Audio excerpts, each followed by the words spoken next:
Siapa yang tak kenal Diki Ambon? Hendrik Benjamin Sahtapi Angel, atau yang lebih dikenalnya dengan sebutan Diki Ambon, adalah seorang gembong preman terkenal yang menguasai wilayah Yogyakarta di Jawa Timur. Diki Ambon memiliki reputasi yang cukup tinggi sebagai salah satu preman paling terganas di Indonesia. Berkat serangkaian aksi kekejamannya yang dilakukan di sepanjang hidupnya, ia terlibat dalam berbagai tindak kriminal, termasuk tindakan asusila terhadap wanita, pencurian, perampokan, dan pembunuhan.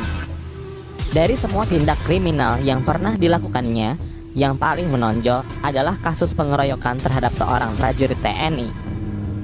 Dengan aksi brutal ini, yang menyebabkan Diki Ambon dan 3 orang anak buahnya ditangkap oleh pihak berwenang.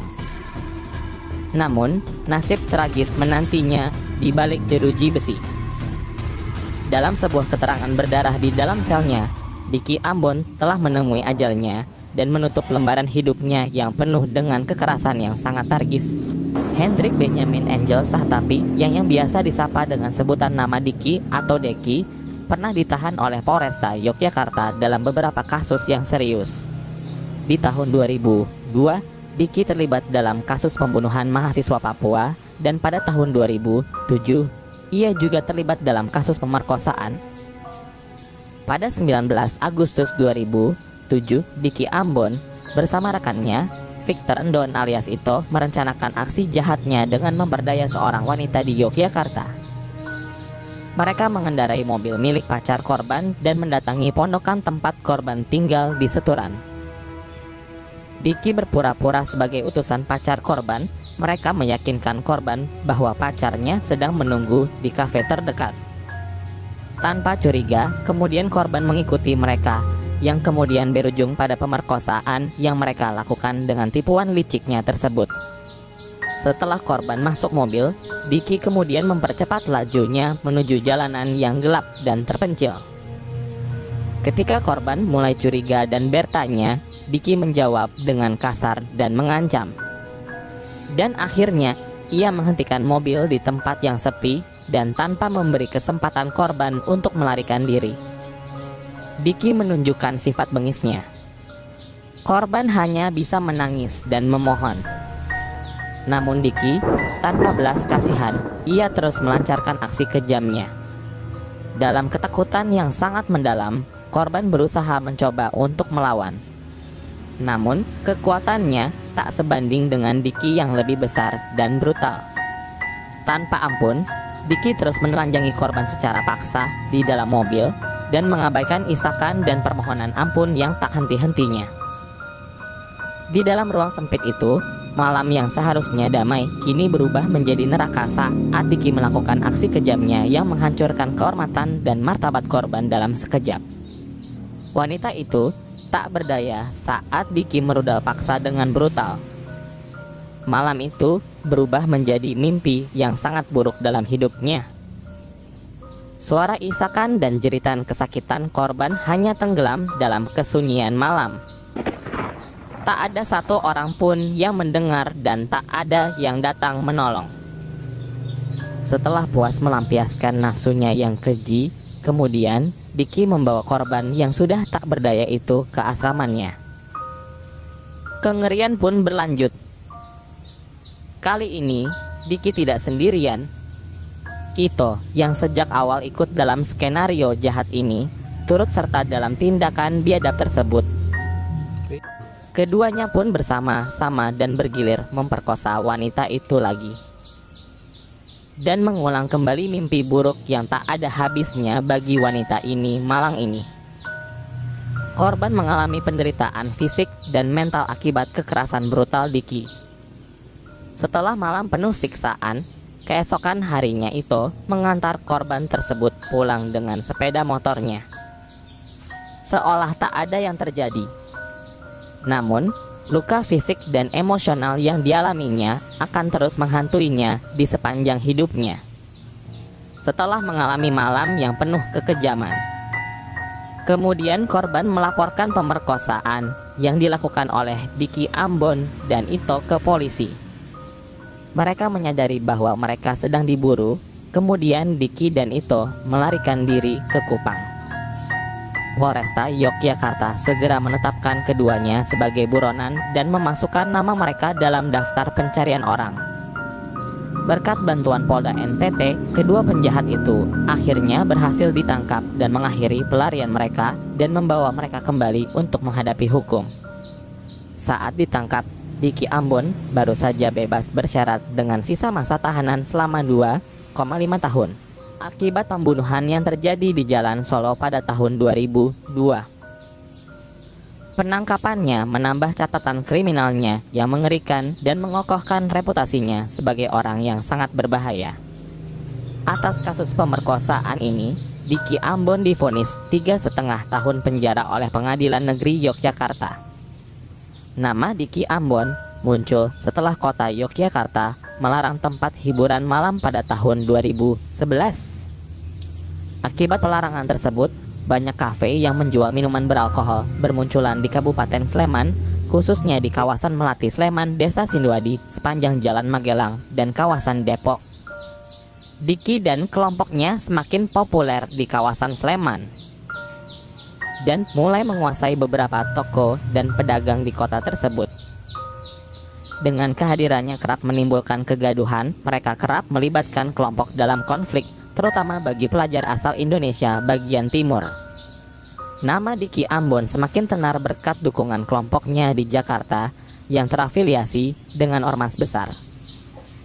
Dengan dukungan tersebut, perlahan Diki mulai memantapkan kekuasaannya di Suleman dan namanya semakin tenar di kalangan preman.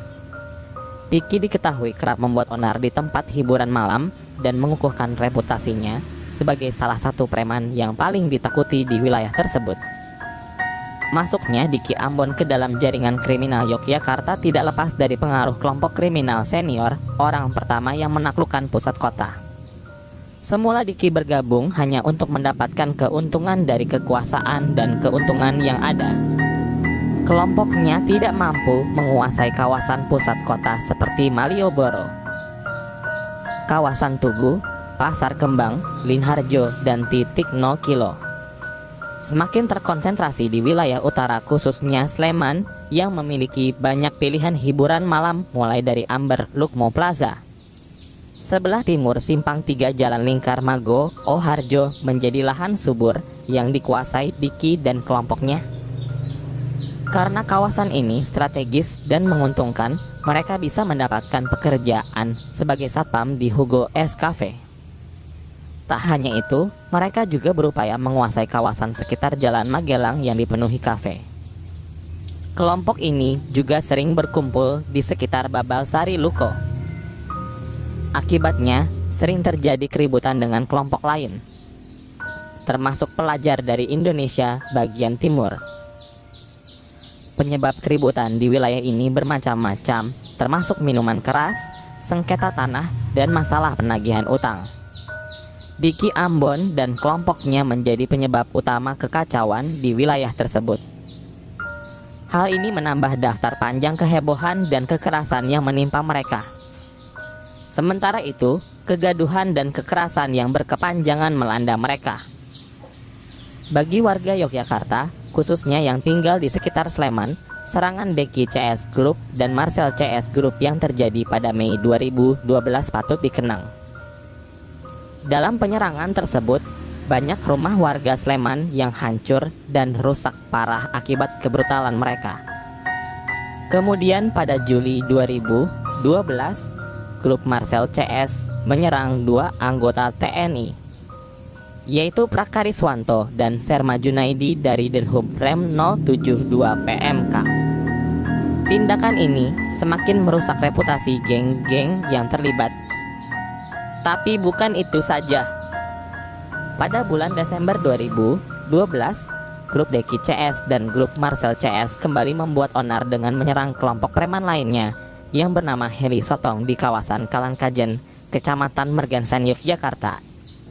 Agitasi ini menambah daftar panjang kekacauan dan kekerasan yang dilakukan kelompok-kelompok tersebut. Melihat meningkatnya kekerasan di Yogyakarta, termasuk penyerangan terhadap personil TNI merasa perlu meningkatkan kewaspadaan. Mereka melakukan pemetaan potensi ancaman dan meminta bantuan personil TNI. Mereka juga meminta bantuan dari pejabat TNI dan negara lain untuk memperkuat keamanan. Sehubungan dengan itu, pada tanggal 23 Maret 2013 Presiden Susilo Bambang Yudhoyono akan mengunjungi Yogyakarta dan menginap di Hotel Sheraton.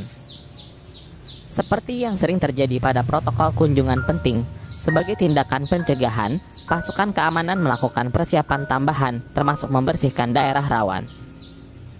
Salah satu langkahnya adalah mengulas Hugo S Cafe. Tempat ini bersebelahan dengan Sheraton Hotel.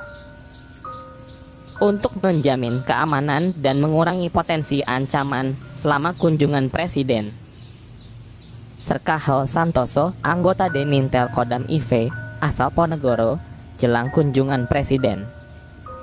Ia bertugas meninjau kawasan sekitar Hotel Sheraton dan mencari potensi ancaman. Setelah selesai pemeriksaan di pangkalan lain, dia pergi ke kafe Hugo S dan menjelaskan situasi di sana.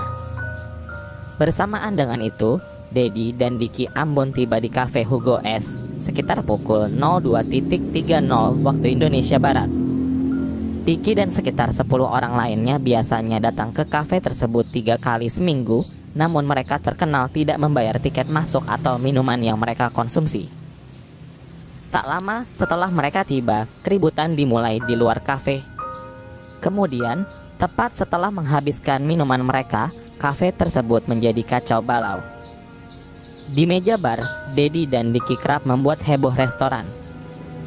Awalnya, Serka Heru Santoso hanya bersenggolan dengan Diki. Saat keributan semakin memanas, Joko mendekat untuk melerai. Dalam kekacauan tersebut, Diki bertanya kepada Santoso, "Kamu dari mana?" Santoso menjawab, "Saya dari Kopassus." Dedi kemudian menyahut, "Kalau kamu dari Kopassus, terus ngapain?" "Kalau mau perang, perang saja." Ketegangan di Hugo S Cafe segera memuncak menjadi kekacauan yang mencekam. Dalam keributan yang tidak terkendali, kemudian Dedi dan Diki melancarkan serangan brutalnya terhadap Serka Heru Santoso. Mereka memukul kepala Santoso dengan botol minuman keras yang berbentuk kotak dan tebal.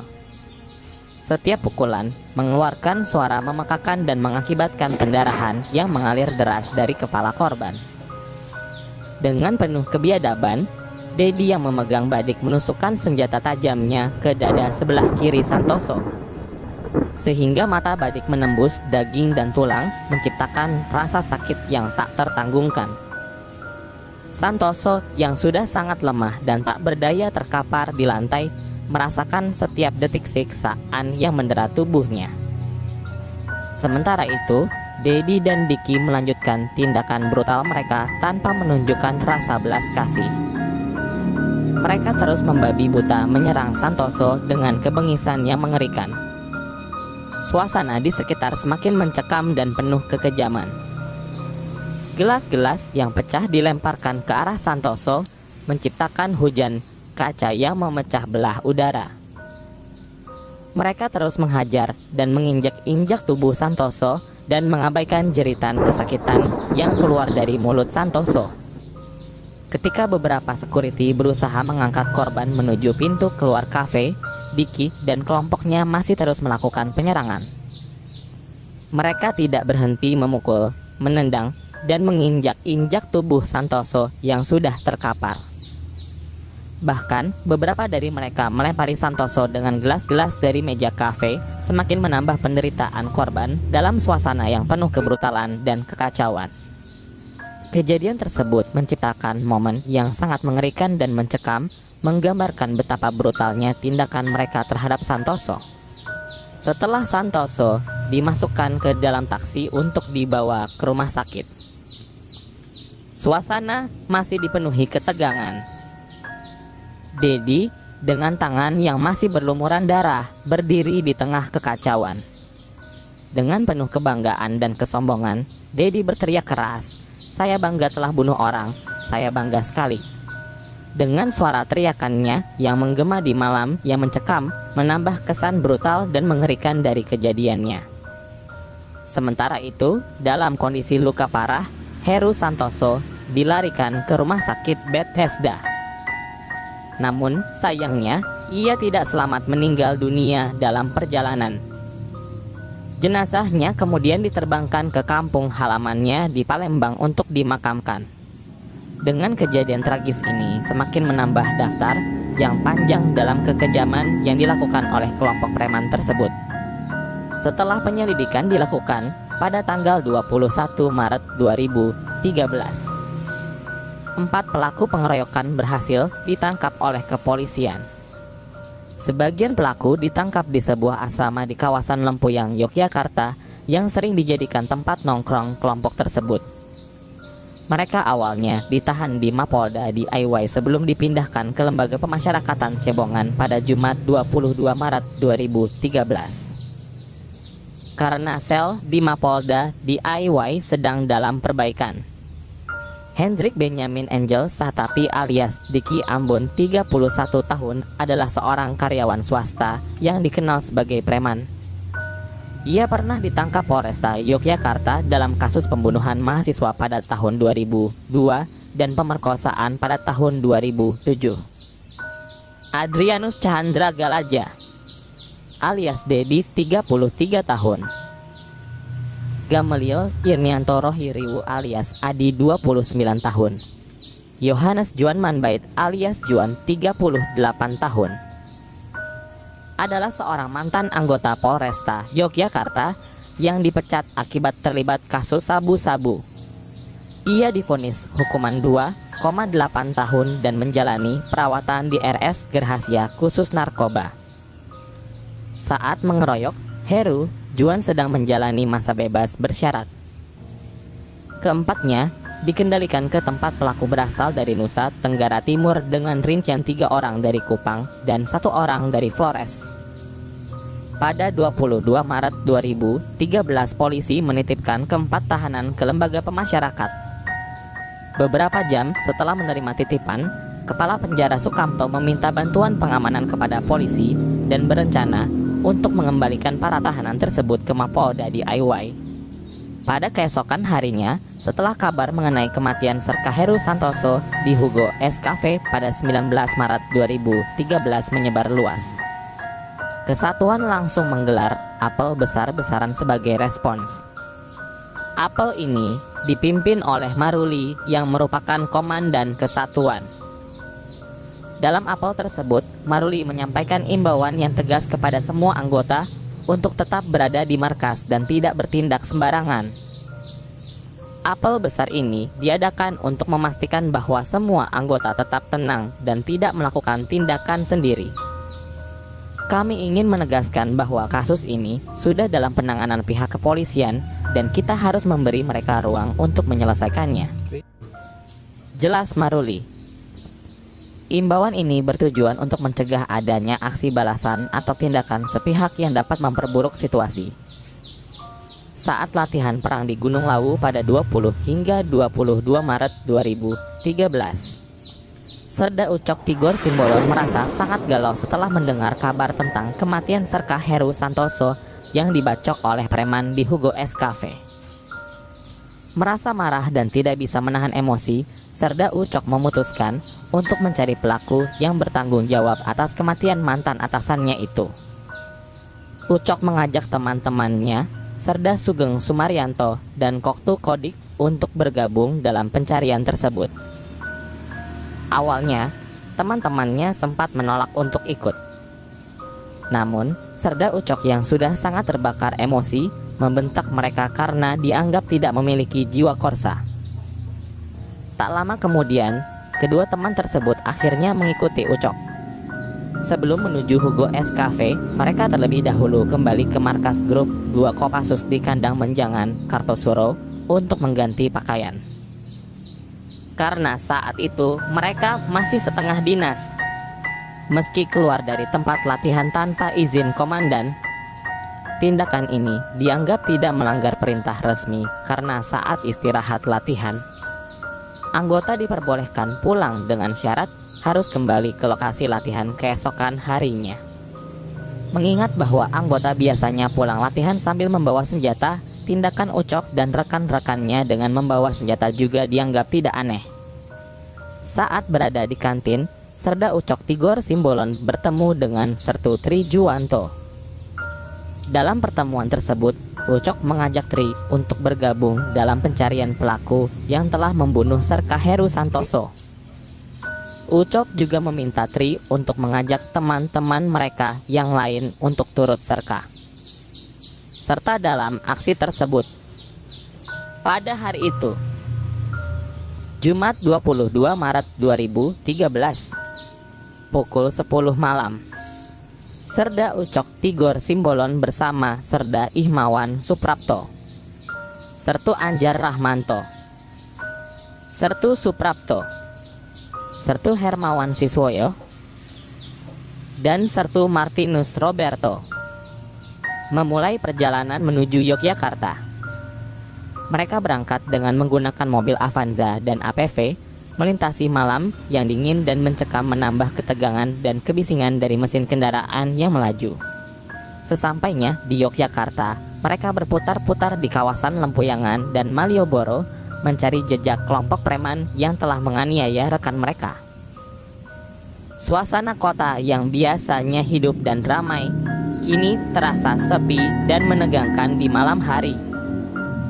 Lampu-lampu jalan yang remang-remang hanya menambah kesan suram pada pencarian mereka.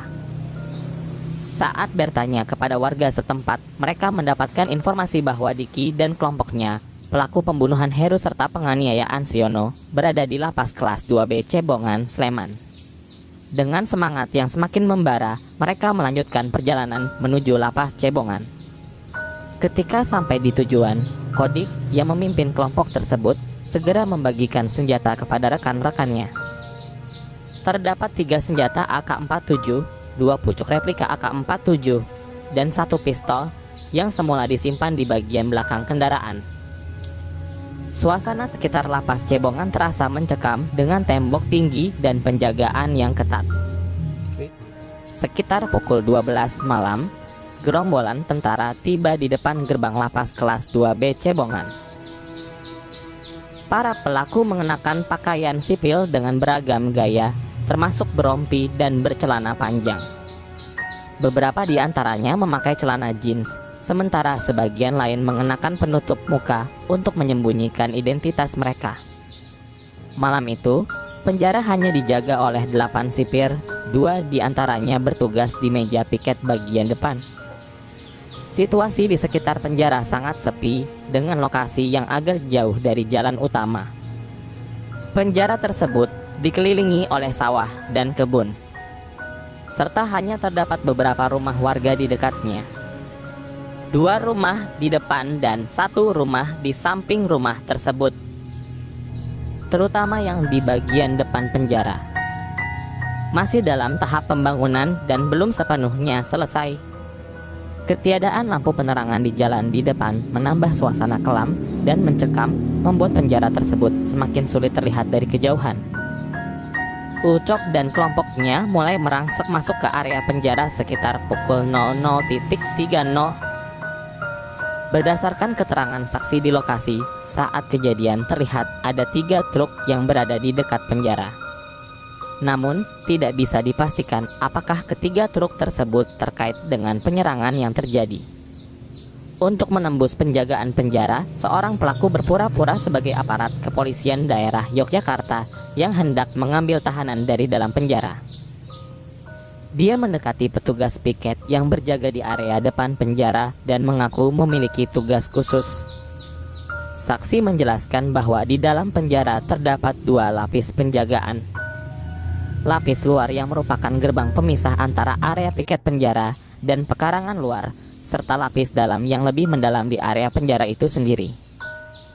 Pelaku yang berpura-pura sebagai aparat kepolisian menunjukkan surat kepada petugas piket dan mengklaim ingin berkoordinasi dengan keempat tahanan yang menjadi sasaran mereka. Petugas piket kemudian memanggil kepala keamanan. Begitu kepala keamanan tiba, pintu gerbang dibuka.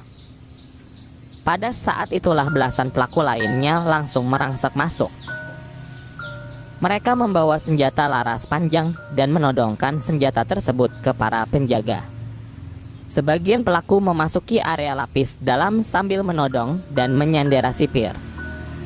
Selama proses ini, pelaku juga mengancam akan meledakkan bom untuk memastikan kepatuhan dan ketakutan di antara para penjaga. Menurut pengakuan Sukamto, kepala lembaga pemasyarakatan Cebongan, anak buahnya sempat dianiaya dan diseret oleh para pelaku, terbukti dari bercak darah yang ditemukan di lantai penjara. Beberapa pelaku menanyakan kepada sipir tentang lokasi 4 tahanan yang menjadi sasaran mereka. Karena beberapa penjaga tidak tahu di mana 4 tahanan tersebut berada, mereka dipaksa untuk mengaku dengan cara dianiaya. Akhirnya, seorang penjaga yang mengetahui lokasi keempat tahanan tersebut memberitahukan bahwa mereka berada di sel 5A. Para pelaku kemudian mengambil kunci-kunci sel dan diserahkan kepada penjaga yang mengetahui keberadaan sasaran. Setibanya di depan pintu sel 5A, suasana di dalam sel langsung berubah menjadi mencekam. Ucok dengan senjata teracung dan wajah tersembunyi memaksa masuk ke dalam sel yang dipenuhi 35 tahanan. Ketegangan memuncak ketika Ucok bertanya dengan suara penuh ancaman. "Mana Diki? Mana Diki?" Suara itu menggetarkan udara dengan nada penuh ancaman dan memecah kekacauan yang sudah ada. Para tahanan di dalam sel yang masih dalam keadaan panik saling berpandangan dengan mata penuh ketakutan. Beberapa dari mereka berusaha mencari tahu siapa di antara mereka yang disebut, sementara yang lain hanya bisa menggigil dalam ketidakpastian. Ucok mengeluarkan perintah dengan suara yang penuh kemarahan, meminta semua tahanan di sel 5A untuk berkumpul di sisi timur sel. Suaranya menggelegar, mengisi ruangan yang penuh dengan ketakutan. Di bawah tekanan itu, seluruh tahanan dengan gemetar dan cemas bergegas berkumpul di sisi timur sel dan duduk berdesakan dalam kondisi yang mencekam. Suasana dalam sel dipenuhi dengan kecemasan yang semakin membesar. Setiap orang berusaha menahan napas sambil mengamati setiap gerakan pelaku yang bersenjata. Di sisi barat sel, situasi berbeda. Diki, Dedi, dan Huan yang sepertinya berusaha menghindari perhatian memilih untuk bersembunyi di dekat kamar mandi. Mereka tersembunyi di sudut gelap dengan napas yang tertahan dan wajah yang pucat, berharap agar mereka tidak ditemukan. Sementara itu, Adi, salah satu anggota rombongan Diki, tampak memilih untuk bergabung dengan kelompok yang berada di sisi timur. Hingar-bingar suasana sel semakin memburuk saat para tahanan ketakutan dan bingung berlarian dalam kepanikan. Suara teriakan dan jeritan saling bertabrakan menciptakan kekacauan yang mengguncang hati. Sesaat kemudian, petugas lapas Triwidodo yang dipenuhi dengan penyakit merasa cemas dan ketakutan membuka pintu sel dengan tergesa-gesa. Ucok mengenakan sebo yang menutupi wajahnya, menyembunyikan identitasnya dari para tahanan. Tanpa peringatan, Ucok melangkah masuk ke dalam sel A5 dengan langkah tegas dan penuh ancaman, memegang senjata yang mengerikan di tangannya. Dalam kegelapan sel yang hanya diterangi oleh lampu redup, suasana langsung berubah menjadi mencekam. Para tahanan yang sebelumnya terdiam ketakutan merasakan ketegangan yang semakin memuncak saat senjata diarahkan ke arah Diki, Dedi, dan Huan. Teriakan dan jeritan mulai memenuhi ruangan saat peluru pertama menghujam tubuh Diki, mengoyak daging, dan memecah keheningan dengan dentuman yang mengguncangkan. Setiap tembakan menyisakan luka yang semakin parah, darah memancar dari dada dan perut Diki dengan darah yang menggenang di lantai sel. Keputusasaan dan rasa sakit jelas terlihat di wajahnya sebelum dia terjatuh ke lantai. Tubuhnya bergelut dengan kekejaman yang baru saja menimpanya. Dedi juga menjadi sasaran tembakan tanpa ampun. Peluru menembus tubuhnya, merobek daging dan tulang mereka dengan kekuatan yang mengerikan. Jeritannya, penuh dengan rasa sakit dan kepanikan, semakin menambah suasana mencekam dalam sel.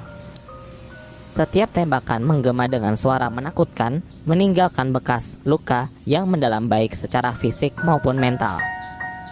Setelah Diki dan Dedi ditembak tanpa ampun, Yohanes Huan Mambait yang bersembunyi dengan putus asa akhirnya ditemukan oleh Ucok. Dengan wajah yang dipenuhi ketakutan, Huan tak sempat berbuat apa-apa. Ucok tanpa ragu menodongkan senjatanya langsung ke arah kepala Huan. Dalam hitungan detik, suara tembakan menggema di dalam sel menyebabkan kepalanya hancur seketika dan tubuh Huan terkulai dengan darah yang mengalir. Setelah menyelesaikan tembakan brutal ke arah Diki dan dua temannya, senjata Ucok mengalami macet. Dalam keadaan panik dan terburu-buru, Ucok segera keluar dari sel dengan senjata yang sudah tidak berfungsi. Dengan langkah cepat dia menuju ke temannya di luar sel untuk menukar senjata yang macet dengan yang baru dan siap digunakan. Tak lama setelah itu, Ucok kembali memasuki sel dengan senjata yang baru dengan suara yang penuh ancaman. Dia berteriak mana satunya lagi yang dari Ambon. Suaranya menggema di dalam sel yang gelap dan penuh darah menambah rasa teror di antara para tahanan yang masih hidup. Adi yang merupakan salah satu dari kelompok yang dimaksud duduk di barisan paling belakang dekat kamar mandi. Ketika Ucok menanyakan keberadaan Adi, suasana dalam sel semakin tegang. Adi yang merasa terpojok dan ketakutan berusaha bersembunyi di sudut yang gelap, berusaha semaksimal mungkin untuk tidak terdeteksi. Dalam kegelapan malam dengan darah yang menggenang di lantai, Adi berusaha menghindari penuh kebencian dari Ucok yang sedang mencari-cari dengan penuh kebencian setiap detik. Ketidakpastian mengenai nasib Adi yang membuat suasana semakin menakutkan. Ucok dengan ekspresi yang tak menunjukkan belas kasihan sedikit pun. Ucok langsung mengarahkan senjatanya ke dada Adi yang bersembunyi di sudut sel tanpa memberi kesempatan untuk bicara atau bergerak. Ucok menekan pelatuk senjatanya, kemudian tembakan itu terdengar memekakan telinga dan menggetarkan seisi sel dan menghujam dada Adi dengan kejam. Adi terhuyung sejenak sebelum akhirnya terjatuh ke lantai, nyawanya melayang. Seketika Ucok hanya memandang dingin tubuh Adi yang kini tergeletak tak bernyawa dan menambah ketegangan dan kengerian yang mencekam seluruh sel. Tak lama setelah eksekusi brutal tersebut, seorang pelaku lainnya masuk ke dalam sel. Dengan tenang dan penuh kepercayaan diri, ia menepuk pundak Ucok dan menariknya keluar dari sel. Suasana yang begitu mencekam dan menegangkan mulai berubah menjadi sedikit tidak terduga. Sebelum meninggalkan sel, pelaku yang baru datang itu menghadapi para tahanan yang masih hidup dengan berkata, "Kalian semua aman. Selamat melanjutkan hidup," katanya dengan nada yang dingin dan sinis. Tak hanya itu, dia meminta para tahanan bertepuk tangan sebagai bentuk penghargaan. Meskipun ketakutan dan masih dalam keadaan syok, para tahanan mengikuti perintah tersebut dan mulai bertepuk tangan. Setelah menghabisi 4 target mereka dengan brutal, para pelaku segera beralih ke langkah selanjutnya untuk menghapus jejak mereka. Dengan cepat dan efisien, mereka merusak perangkat CCTV dan mengambil rekaman dan mengamankan bukti yang bisa mengungkap identitas mereka. Jika ada kesalahan terkait informasi ini, silahkan tinggalkan komentar di bawah.